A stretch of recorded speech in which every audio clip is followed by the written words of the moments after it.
An Indian driver's hilarious journey through the crazy streets of USA, from GPS confusion to cultural comedy. The Great American Dream, or Nightmare. Rajesh Kumar had conquered the streets of Mumbai. For 15 years, he had navigated the chaotic symphony of auto rickshaws, sacred cows, pedestrians who treated traffic signals as mere suggestions, and the occasional elephant procession. He could squeeze his car through gaps that would make a contortionist jealous. He had mastered the art of the tactical horn, short beep for I'm here, long beep for move it, and the continuous horn for this is an emergency, my wife is in labor and also I'm late for cricket. So when his company transferred him to Phoenix, Arizona, Rajesh thought, how hard could American driving be? They have lanes. They have rules. They probably even follow them. Oh, sweet summer child. His first day in America started with picking up his rental car, a hulking Ford F-150 pickup truck that looked like it could swallow his old Maruti Suzuki whole and still have room for dessert. The rental agent, a cheerful woman named Brenda with teeth so white they could guide ships to harbor, handed him the keys. It's automatic transmission, she chirped. Rajesh nodded confidently. He had driven automatic before. Once. For 5 minutes. In an empty parking lot 10 years ago. And here's your GPS unit, Brenda continued, attaching a device to the windshield. Just punch in your destination, and Sheila will guide you. Sheila? That's what I call her. The GPS voice. She sounds like a Sheila to me. Rajesh wondered if Americans named all their electronics. Did Brenda's toaster have a name? Her refrigerator? He made a mental note to ask later, then realized he'd probably never see Brenda again, which made him oddly sad. Chapter 2, The GPS Rebellion. The first betrayal came within minutes.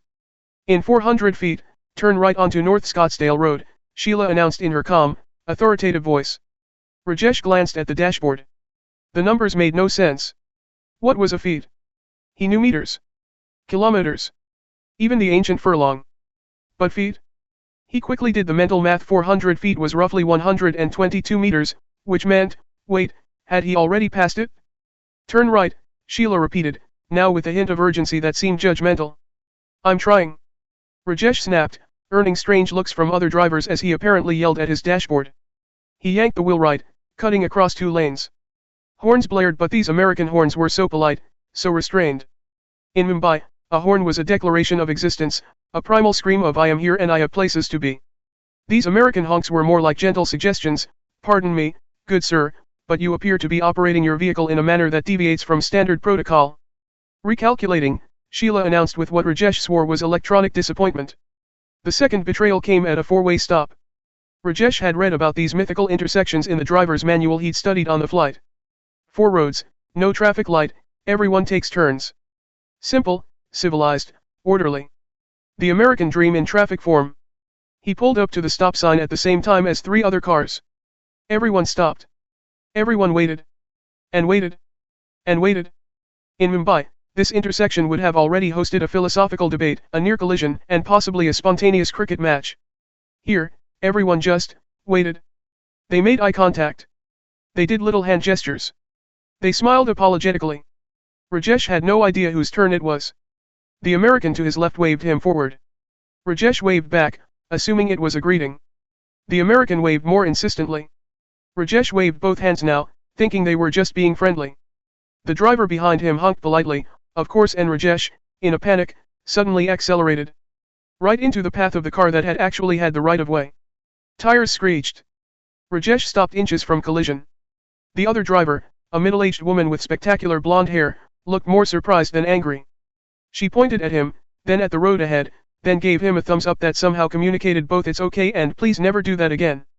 Turn left in 0.5 miles, Sheila interjected, completely unconcerned with the near-death experience. Maybe later, Sheila, Rajesh muttered. I'm having a moment. Chapter 3, The Parking Lot Olympics. Rajesh's destination was a Costco, an American wholesale store that his colleague Pradeep had described as a temple of capitalism where you can buy 50 pounds of cheese for some reason. The parking lot was its own circle of hell. First, the spaces were enormous. In Mumbai, parking spaces were theoretical concepts, suggestions really. You parked where you fit, which usually meant half on the sidewalk, possibly blocking a door, definitely creating new and interesting geometric shapes with the surrounding vehicles. Here, Rajesh could have parked 3 cars in a single space and still had room for a small garden. Second, the rules. Oh, the rules. The white lines. The arrows showing traffic flow. The designated spaces for the disabled, 4 families, 4 people who apparently needed extra-large spaces for their extra-large vehicles. In Mumbai, the only rule was, if your car fits and the police aren't actively towing you, you're fine. Rajesh circled the lot like a vulture, looking for the perfect spot. Not too close, he wasn't confident in his ability to avoid other cars yet. Not too far, it was 110 degrees out, and he wasn't training for a marathon. Somewhere in the Goldilocks zone of parking. He found it. A beautiful corner spot with only one neighbor. He pulled in slowly, carefully, precisely measuring the distance between his massive truck and the lines. Too far left. He backed out. Pulled in again. Too far right. Backed out. A car behind him waited patiently. Well, the driver looked patient, but Rajesh could feel the judgment radiating through 2 windshields and 15 feet of desert air. 4th attempt. Perfect. Exactly centered. Rajesh felt like he'd summited Everest. He opened his door and barely had room to squeeze out. He'd parked perfectly between the lines, yes, but had somehow chosen the one spot where his door would hit the concrete pillar on the left and the shopping cart return on the right. Beta, he told himself, using his mother's term of endearment, you are an idiot. Chapter 4, The Highway to Confusion. After surviving Costco, and emerging with 30 rolls of paper towels because apparently that was the only quantity available, Rajesh needed to drive to his new apartment. This required getting on the I-10, a highway that stretched from California to Florida and apparently required advanced degrees in physics and courage to navigate. In 500 feet, merge onto I-10 West, Sheila instructed. Rajesh had seen the on-ramps. They were these beautiful, curved roads that gently eased you onto the highway. Compared to Mumbai's highways, where merging meant close your eyes and pray to whichever god you preferred, this should have been easy. Should have been. The problem was speed. In Mumbai, highway speeds varied wildly from aggressive pedestrian to land speed record attempt with no consistency. Here, everyone drove exactly 75 miles per hour. Not 74. Not 76. Exactly 75. Rajesh entered the on-ramp at 45 miles per hour, he'd started thinking in American units. The conversion was happening. By the time he reached the merge point, he was going 55, which felt impossibly fast. The highway traffic was going 75, which looked like light speed. He merged anyway, prompting a truck behind him to brake suddenly. In Mumbai, this would have resulted in a 10-minute argument, possibly featuring colorful language about the other driver's mother, sister, and family cow. Here, the truck simply moved to the left lane and continued on, the driver giving Rajesh a look that somehow conveyed "I'm disappointed but I forgive you" as he passed. In 3 miles, take exit 147B, Sheila announced. 3 miles. Rajesh could handle 3 miles. He stayed in the right lane, hands gripping the wheel at the textbook 10 and 2 position, eyes fixed forward. He felt like he was piloting a spacecraft rather than driving a truck. Then he saw the sign, left lane must exit. He was in the right lane. The exit was in 2 miles. He needed to move left. In Mumbai, this meant turning on your indicator and forcing your way over, playing a game of chicken with physics itself. Here, he turned on his blinker and waited. And waited. Cars kept passing. Didn't they see his signal? Didn't they know he had to exit? In increasing panic, he checked his mirrors, saw a gap, and committed. The truck moved left with surprising grace for something the size of a small apartment. Take exit 147B on the right, Sheila corrected.